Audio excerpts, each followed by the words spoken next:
Alright, I am ready to finish doing this skirt. Don't worry, Mom and Daddy, there ain't nothing in it, it's empty. Alright, let's see. I'm probably going to end up taking this apart so I can make sure I get everything even. But I do want it about this long to put the thing in there. Alright, I'm going to take it apart. I'm going to do it. I'm going to take it apart. But let's get busy. Let's see if we can't figure this out.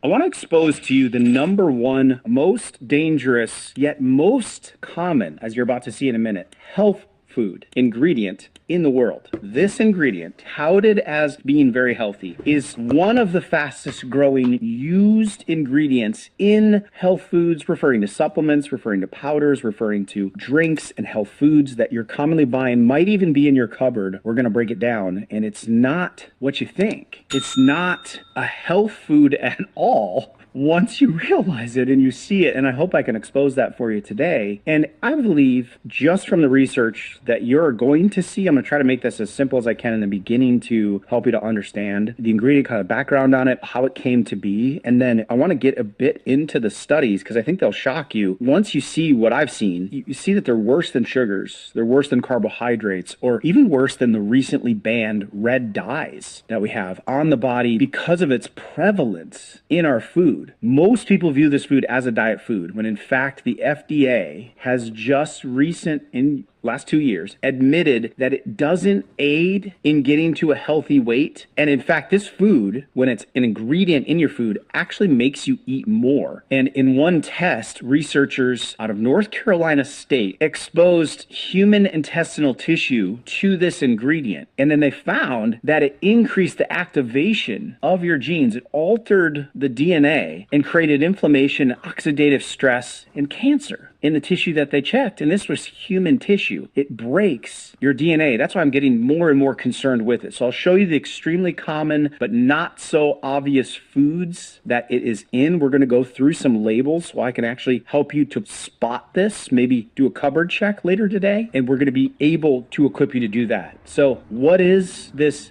health food? It's called substituted chlorinated disaccharide. Now that's a mouthful. Substituted chlorinated disaccharide. Now I want to break this down and give you this backstory on it as simple as I can, and the research is going to shock you as far as what this is doing and the fact that it's the fastest growing health food trick in the world. Literally this year it surpassed and became one of the number ones. Then I want to give you the solution to how to spot it, like I said, and then remove it. If it is built up, if you have been eating this, how do you neutralize this ingredient? Substituted chlorinated disaccharide was invented by accident. In 1975, the laboratory assistant at the time understood the test to be a taste test. The powder was an insecticide that was to be tested with chemicals or in different means, chemistry-wise, not taste tested. So the laboratory assistant found out it's an insecticide. He was okay. Relayed the information of the findings of it was pretty sweet. After discovering the sweet taste, they said, we're onto something here. And although it was under consideration as an insecticide, the team continued scientific work on it. They researched it. They filed for a patent in 1976, and they received their full protection and patent for this new powdered ingredient that in fact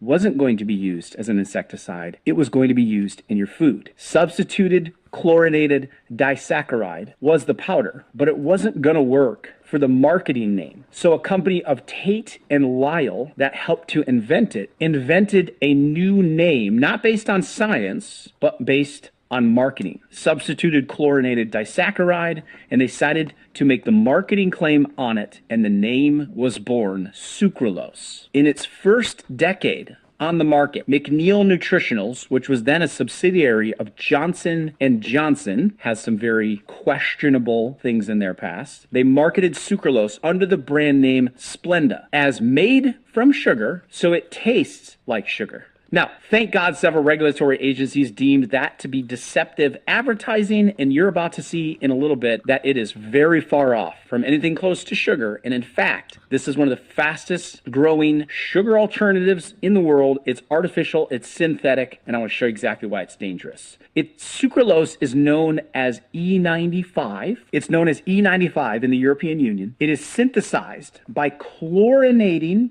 sugar molecules, by substituting hydroxyl groups on the sugar molecules with chlorine. So here's the chemical process of it. They take sucrose, they're going to chop this one, they're going to chop this one, they're going to chop this one. They're going to use a whole bunch of chemical reactions, all of these. It's going to take 10 to 12 chemical reactions, and they're going to get this molecule, which has a similar shape and has chlorine on it. And there's your official really long biochemistry name. I gave you the abbreviated one early here, but it's technically this. Then they shortened it to the substituted version, and then all the way down to sucralose. Now, the problem is that chlorine reacts with organic material to create chlorination byproducts. Those matter greatly. When you mix too much chlorine that shouldn't be there, chlorine is a naturally occurring mineral that our body does need some of. But when you mix it in with a sugar like that, you're making a chlorine byproduct, can trigger symptoms like fatigue, headaches, brain fog, reproductive system issues, and immune-related problems. So you will not see that kind of issue with other sweeteners like stevia or monk fruit. And the reason for that is those are made from plants. Stevia and monk fruit. Stevia leaf, you could grow your own and then just crush it down to a sweetener. You could take the fruit, monk fruit, and you could whittle it down and have the sugar alternative. So those you will not see it in. But when it comes from a plant, you're okay. But when there's these artificial ingredients that are made in a plant, that's where these are beginning to raise more and more questions. Also along the lines is aspartame has now been given the actual label of a carcinogen, but sucralose has just passed aspartame as the most used sugar alternative artificially in the world, especially in the United States. It accounts for 28% of the $1.2 billion global high-potency sweetener market. It's the fastest growing. It's growing at 10% rate, and it is showing up in a shocking amount of health foods. It is in nearly 4,000 food and beverage healthcare products, including diet drinks, ice creams, protein bars, vitamins, toothpaste. It can be found in gum. It can be found in over-the-counter medications, salad dressings. Consumer use of sucralose has grown by 10% each year. 70% of those who consume sucralose, also known as Splenda, will have a sensitivity to it. 7 out of 10. And 7 out of 10 people will develop symptoms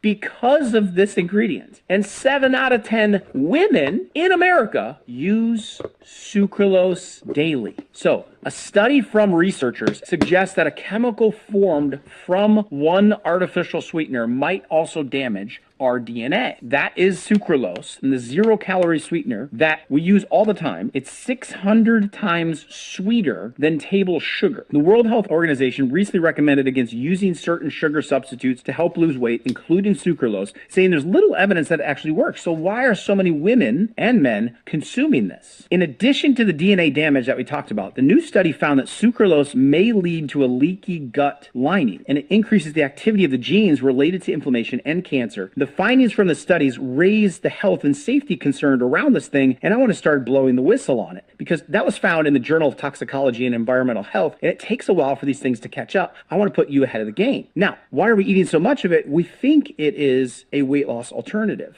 And so the FDA is now saying it actually isn't helping, and what we're finding is it makes you more healthy. Several research studies were done showing that people that use sucralose actually ate more calories because sucralose tends to pass through the system, but it still has to be detoxified. Now, regulatory approval of sucralose is based on studies that assume that it passes through the body unchanged. Like it just passes right through you, so it's low calorie, it doesn't have any calories, and it can just go right through, and then you just eat sweet things, but it doesn't do anything to the body. But that's not the case. The authors of the study pointed to earlier research showing that certain gut bacteria grab a hold of the sucralose. So your gut activates the sucralose and turns it into what's called sucralose 6-acetate. So it's the ingredient that gets produced in your body because of eating this ingredient. That's what makes it really tricky, because you'll see sucralose on the label, but it's part of the byproduct that is made in your gut that starts to become the big problem. Sucralose 6-acetate, when the body is exposed to it, breaks the DNA. That's what creates the inflammation, oxidative stress, and cancers. Now, regulatory agencies such as the European Food Safety Authority set maximum levels of sucralose 6-acetate that can be allowed in food products. So Splenda responds with, oh, no, ours doesn't have sucralose 6-acetate in it. We test that. We make sure it is just the normal form of sucralose. It has not gone through a chemical activity. Yeah, your own gut does that. So this is where it becomes the hard part, is once it's put into your body, it gets activated into an even more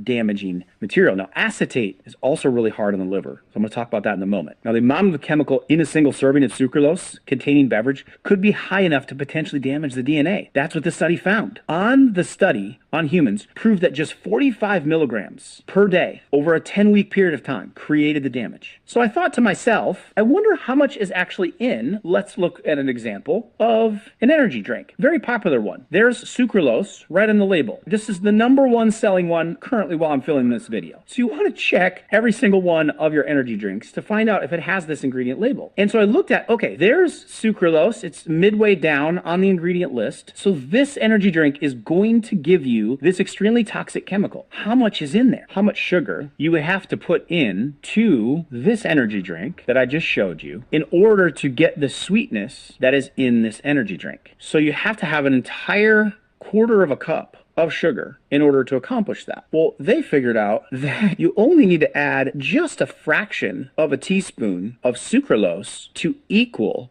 this much sugar. That's the impact difference of how much sucralose would be this sweet. It's 600 times sweeter. The study showed that if you just eat this much, just that little bit, you will have in a 10-week period of time damage to your gut lining, inflammation, and potential DNA damage leading and connections to cancers. 100 milligrams is in the top energy drink in the world. 45 milligrams is all it takes for a 10-week period of time. So 10 weeks of usage leads to that. So I thought that demonstration was powerful because we're putting so much of this in our body, 2 times more. That's if you drink 1 energy drink per day. Here's where it gets worse. How it steals from the detoxification power of the liver. They did a study where they looked at when sucralose gets into your liver, you're eating it from energy drinks and some of the other foods that we're going to show you in a little bit. It gets into the bloodstream, it passes to the liver. The liver has to filter out a couple 100 gallons of blood every single day for you. When it gets into the liver, there are substrates, chemicals that are built up. Chemicals from what we breathe, from medications, some of the worst, toxic compounds. You're coming in contact with these all day long. What they found is that when the sucralose gets into the liver to be detoxed out of the body, it gets preferential treatment from the proteins that are responsible for removing toxins from the liver and getting it to the digestive tract, meaning they have the fast pass to get out of the body and be detoxified first. Now, why does this matter? Because that means if you consistently eat sucralose, your body is prioritizing giving its energy, giving its allotment of the amount of seats it has on the detox bus that day to sucralose first, leaving behind every other form of toxicity like medications, like alcohol, like chemicals from the air. So the liver is getting more toxic, not just from the sucralose in the gut or creating inflammation or from your DNA, but because the liver is being prioritized by sucralose to eliminate it first. That was shocking to me. It's literally tricking the liver to get it out of the body first, get its free ride, and leaving behind other destroyers. So this toxin, why I call it the most dangerous, is because itself damages gut lining, inflammation, and DNA. But it also makes all the other toxins worse. So how do you know if you've had too much of this? If you got it into your body? If you're dealing with sucralose toxicities? Sucralose can cause one to suffer from sluggishness, fatigue, can make your legs feel like lead weights, mood changes, cramping, especially females, severe cramping, especially during your cycle, intense or sharp shooting pain, painful bowel movements, bloating, flatulence, dizziness, confusion. These sort of unexplained symptoms. Also unexplained tiredness, the cramping, bloating side of things, joint pains, headaches, diarrhea, all tied back to this. So if you're suffering with those, it's such an easy check to say, am I getting sucralose? So now that you know about sucralose and why it's so bad, and you know what some of the symptoms are, let's talk about what we can do about it. If you've consumed it, if you've been consuming it, if you have a family member that's consuming it, it's time to counteract it. And how do we begin to recover from this damage? Well, step number one is going to be eliminating it from your diet. 2 weeks off of sucralose, and your body can begin to respond. Well, what is it in? Well, we talked about all the energy drinks, touting themselves as health drinks, by the way,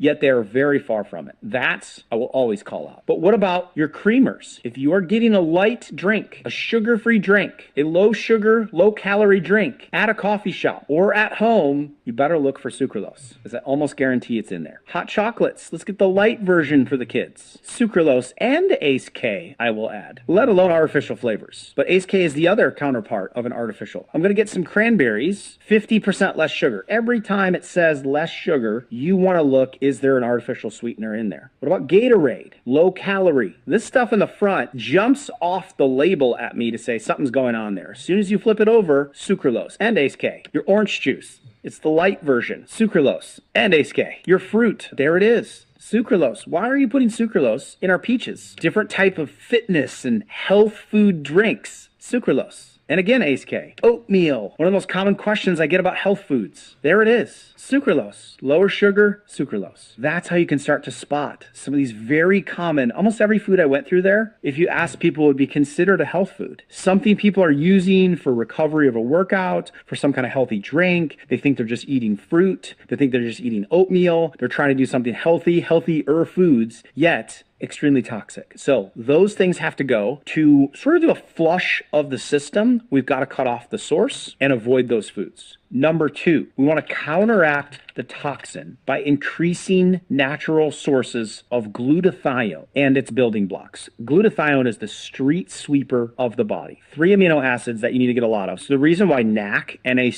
is super popular, because that's a form of cysteine. Cysteine would be like the parent, and N-acetylcysteine would be like the child. It's a byproduct of it. So eating more cysteine, eating more glutamic acid, eating more glycine. These are going to be the 3 that help build glutathione. Your body needs to build it itself. My favorite foods to do this with: broccoli, cauliflower, cabbage, kale, bok choy, Brussels sprouts. They have sulforaphane, which can help increase glutathione levels in the body. Another one of my favorite foods that increases glutathione and these building blocks are avocados. Avocados, healthy fats, but they also contain glutathione. Turmeric. Turmeric specifically increases glutathione in the liver cells. So I love that fact, which leads me to the number 3 thing we need to do, which is eliminate this food, add foods that help boost glutathione to combat against sucralose and other chemicals. And number 3, cleanse the liver. Sucralose has a half-life of around 2 weeks in the body, sometimes as short as 5 days. So your system can eliminate it quickly. But remember, it's going to be prioritized to get rid of quickly, but it's going to leave behind a lot of other chemicals because it took the seat on the bus and it shoved other people out so they couldn't get out of your liver. So we've got to follow that. So following a specific liver food eating plan can help assist the liver. And then we want to support with the glutathione, with the building blocks of glutathione, with nutrients like milk thistle, with nutrients like lemon water powder, and load up the liver so it can do phase 1 of wrapping up these chemicals, phase 2 isolating them with fats, and phase 3 getting them out of your body. That's called phase 1 and 2 detoxification pathways of the liver, and those specific nutrients and more help to do exactly that. So my recommendation, if you have not done one or have not done one recently, take the liver cleanse so that your liver can do the proper phase 1, phase 2, and get an entire flush. And of course, stop eating so much sucralose. 100 million people have a fatty or toxic liver. It's the fastest growing condition in the world. And by 2050, there will be 55% of the world's population with a fatty liver. We need to detox it. When your organ that detoxes you is toxic, every other organ is toxic. So all boats are going to get worse instead of rise when the liver is not doing well. So to learn that food plan, watch this next video on how you can turn it around in 2 weeks, and check out the link for the Liver Cleanse Challenge below to help with sucralose, the most dangerous ingredient from a health ingredient perspective in the world. We can do better. Check this next video out. 2 years ago yesterday, a young black man was shot by the West Virginia State Police SWAT team inside his home while he was sleeping in his bed. He was completely innocent, wasn't suspected of having committed any crime, and yet you haven't even heard about it, have you? You didn't see it on the national news. You didn't see anybody marching. You didn't see any civil rights leaders upset about this. You didn't see any politicians upset about this. You didn't see any press conferences from the governor or the West Virginia State Police or anybody about why this innocent young man was shot literally in his bed. And now 2 years later, no report has been released. Instead, they for 2 years have been trying to cover up the truth and to conceal the facts because they're worried about a civil lawsuit. This video is about my client, Darius Lester, who fortunately survived being shot, but who has been gaslit now for over 2 years, and who just yesterday has filed a federal civil rights lawsuit seeking to vindicate his constitutional rights and hold that guy accountable for what would be a crime anywhere else outside of a corrupt small county in West Virginia. Now, maybe I shouldn't say corrupt county. Maybe I should say notorious county. Where this occurred is McDowell County, West Virginia. If you search for that on YouTube, you'll find some fascinating videos of people just driving around McDowell County and showing how the economy there was completely devastated, how it was a once thriving boom county due to coal. But when the coal jobs left, it sort of left devastation in its wake. And in my almost 20 years of handling police misconduct allegations in West Virginia, that is probably the most notorious place that I've ever dealt with. It can be a really shady place. So this actually went down in a very tiny community there in that county called Big Sandy. Darius Lester is somebody who I would still refer to as a kid, but he's working full-time for a coal company driving a coal truck. From what I've heard, nobody has anything but good things to say about him. He had no criminal history. At this time, he wasn't suspected of having committed any crime. He just happened to be staying at his uncle's house. Unbeknownst to him, his uncle was being investigated for allegations regarding his computer. The cops wanted to seize his uncle's computer hard drive. This had nothing to do with Darius, except the location. The evening before, Darius was working the night shift driving the coal truck. He didn't get home from work until about 4 a.m. He gets home, and he goes to sleep where he likes to sleep in his uncle's house. And this is on a couch that is sort of like a futon, and it's in a common area of that home. I visited the home after this occurred, and you have to understand the context of the layout of the house because it's important here. When you come in the front door of the house, you would walk through the main room, the largest room of the house, which is the living room. Then you come into the kitchen. And from the kitchen, you then have to make a 90-degree right-hand turn towards the bedrooms on that side of the house. On the other side of the kitchen is sort of a common area. It could be a family room, whatever. I'll call it the common area. This is where this futon/couch was that Darius liked to sleep on. Now that room was sort of under renovation, so there were tools lying around. So he gets home 4 a.m., he conks out, he goes to sleep on that bed, on that couch. By the time he would wake up, the West Virginia State Police's SWAT team would already be in the house, aiming weapons at him, aiming flashlights at him, inside the pitch dark house. So the West Virginia State Police's SWAT team, which they call the SRT, the Special Response Team, shows up at the front door of this house. I reviewed the warrant that was left at the residence. There was nothing in the warrant affidavit that was given to the judge that specifically made any allegations that somebody inside the house was believed to be armed or dangerous, and thus requiring a SWAT team to treat it in this manner. It was, by all accounts, a routine search warrant execution that pertained to wanting to get somebody's hard drive. There was nothing saying that there were firearms in the house or that anybody inside had a criminal history or was believed to be dangerous. They did not have a no-knock entry warrant. It was just a regular search warrant. So they show up with a SWAT team. I don't know how many guys, but a bunch, presumably in body armor, with rifles, perhaps machine guns, etc. One thing they don't have is body cams, because although the West Virginia State Police by this time has made every traffic officer wear a body cam, because traffic incidents are important, when they think it's important enough to send a SWAT team in, they think it's important enough to wear extra body armor and have extra special weapons and backup, they don't want that on camera. Because if something happens, the courts and the public and the media will just have to take their word for it. There won't be any proof one way or the other. And that's the situation we ended up in. So no body cams, SWAT team, they show up at approximately 5:30 in the morning. The same time of year as right now. I got up at 6 o'clock this morning and it was still pitch dark outside. So 5:30 in the morning, it's pitch black outside. Darius is asleep inside. His uncle is also asleep in the master bedroom.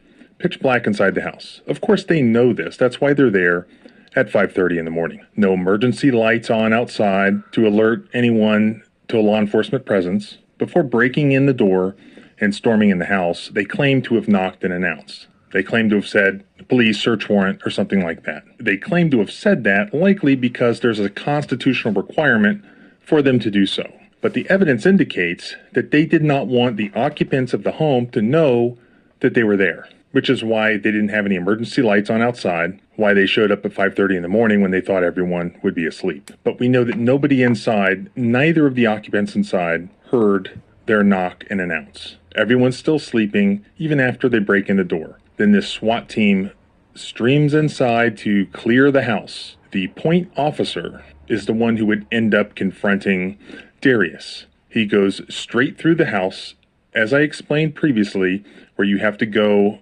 across the living room, into the kitchen, then make a 90-degree right-hand turn to that common area where the couch was that Darius was sleeping on. At that point, Senior Trooper J.I. Jones shot Darius 2 times, once in his upper torso and once in his left arm. We know that this either occurred on or in the immediate vicinity of the couch on which Darius had been sleeping, is indicated by the bullet holes and blood all over as well as under that couch. And as he laid on the couch bleeding after being shot, Darius recalled hearing one of the officers say, "Did he have a gun?" And we believe that the SRT officers initially believed that Darius was actually his uncle. Maybe it wasn't that big of a deal to shoot the target of their investigation in their minds. When one of the SRT officers found the uncle on the other side of the house asleep in the master bedroom, the officers then likely realized that they had shot someone else, an unknown young black male who was entirely unrelated to their investigation. And it was at that point that we believe they cooked up a story, because they have to have a story about why he was shot 2 times. He was not armed with any sort of firearm or knife or anything like that. He was in his bed. We believe one of the officers located a hammer in that room because there were tools around, and that's when they fabricated false justification for having shot Darius, claiming that Darius intended to attack this SWAT team with a hammer. Now, mind you, he has no criminal history, no pending charges. In other words, he has no reason to attack a SWAT team, much less with a hammer. Now, you see the deer head on the wall. Nearby was actually a hunting rifle. So if he thought that his home was being burglarized and he wanted to defend the house, he could have grabbed a rifle had he been awake. Why would he grab a hammer? All of that is completely irrational. So after he shot, the officers tended to him on that very couch. that Darius had been sleeping on just minutes earlier. They applied a tourniquet. They called for EMS. Darius asked what was going on, and they told him to shut up. The officers also told him to quit looking at them, and the cover-up began, attempting to justify the shooting.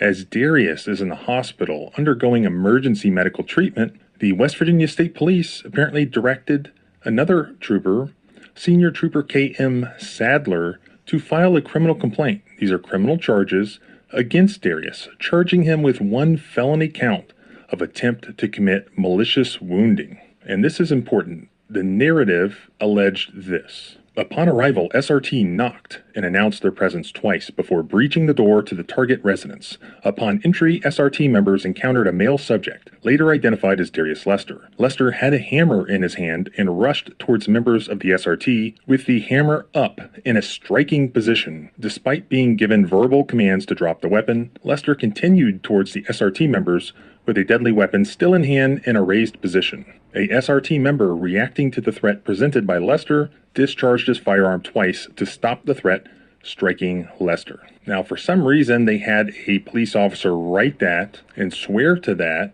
who was not there when it happened, who was not the shooter. So when that actually went to court, the judge found that there was no probable cause for the charge, and it was dismissed on July 6th of 2023. Today, a hearing was held to see if the court would officially charge him with this crime. Here we have a very unique situation in that Trooper Sadler, who has been called here to testify on behalf of the state, has absolutely no knowledge whatsoever. He is basing everything that he knows about this based on a Trooper Yeager. And Trooper Yeager, as Trooper Sadler testified to, wasn't involved in what happened on that day. So about 22 Two witnesses were presented to bolster the state's case. Neither witness was on the premises, let alone inside the home at the time of the incident. After Magistrate Van Dyke heard from all parties, he announced that not enough evidence was presented to officially press charges against him. So the only witness that the police, that the state brought, was this guy who wasn't there, who just wrote this up. So it appears that this other trooper, Trooper Sadler, was utilized basically to conceal the identity of the shooter, which then enabled the state police to deny FOIA requests that I was sending to get information. There's an open criminal case. That's an exception to FOIA. We can't give you any information, even though they clearly had no intention of even trying to prosecute or prove that criminal charge. Sounds like obstruction, doesn't it? They were obstructing the victim. So the criminal charge was then dismissed. But thereafter, the West Virginia State Police still denied my FOIA request. They claimed to still be investigating the shooting, even though no charges were pending anymore. And it had been over 5 months since the shooting. In West Virginia, there's a 1-year statute of limitations for criminal cases for misdemeanors. Just several days before that would bar them from charging Darius with a misdemeanor forever, on March 6, 2024, they filed yet another criminal complaint against him, this time charging him with misdemeanor assault. And these charges were brought by Sergeant Jerry Davis, who just happened to be the state trooper who was supposed to be investigating the shooting, who was communicating with the family, who was trying to visit and interview Darius when he was still in the hospital. He was supposed to be investigating and writing the report about the shooting, which still 2 years later, we don't have. He's the one who files more charges against Darius for allegedly attacking the SWAT team with a hammer. What was the effect of that? Well, they didn't have to give us the report. And guess what? That charge is still pending. They can't prove it. It's bogus, but they're leaving it out there. Why? We had 2 years to file a lawsuit about the shooting, a civil lawsuit. They kept that charge pending without it going to court for 2 years, without providing discovery, without even providing a copy of their report about what happened at the shooting. They never provided it to me. They never provided it to Darius or his criminal defense attorney. We believe they purposefully did that in an attempt to toll the 2-year statute of limitations to file a lawsuit, forcing the lawsuit to be filed without the benefit of being able to obtain and review the investigation report. But, of course, we did file a lawsuit. So ultimately now, because we don't have any body cam footage, it's going to be up to a jury who can listen to both sides and resolve the factual dispute. Did Darius attempt to attack this heavily armed SWAT team with a hammer for no reason at all? That's why we have juries. That's why we have courthouses. And honestly, I can't wait to make that argument. Isn't it a little more likely that the SWAT team just didn't get all dressed up for nothing? And they did something that's actually very likely to happen when your government sends an armed SWAT team into your home. That's why it shouldn't happen unless it's absolutely necessary. All of these tragic stories occur when this happens at the wrong address or with the wrong person. Mistakes are always made by the government because government is almost always incompetent. They're going to make mistakes. Or maybe this wasn't a mistake at all, but something far more sinister. So I can't wait to get this before a jury. And if you want to follow along in this case, you can subscribe here and at the blog at thecivilrightslawyer.com, because now there's no way they can stop me from getting all of the discovery, the investigation report. Not that I'm holding my breath for it to be advantageous to us, but at least I can see what angle they're going for here. Remember, our rights don't end where your fear begins. Freedom is scary. Deal with it. Well, I got it done.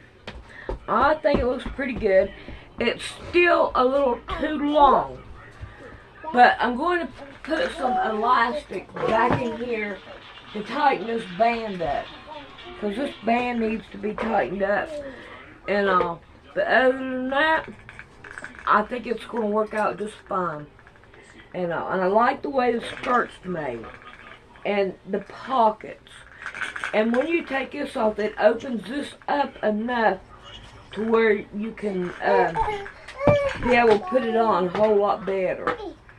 Alrighty, I hope y'all enjoyed, and we will see you later.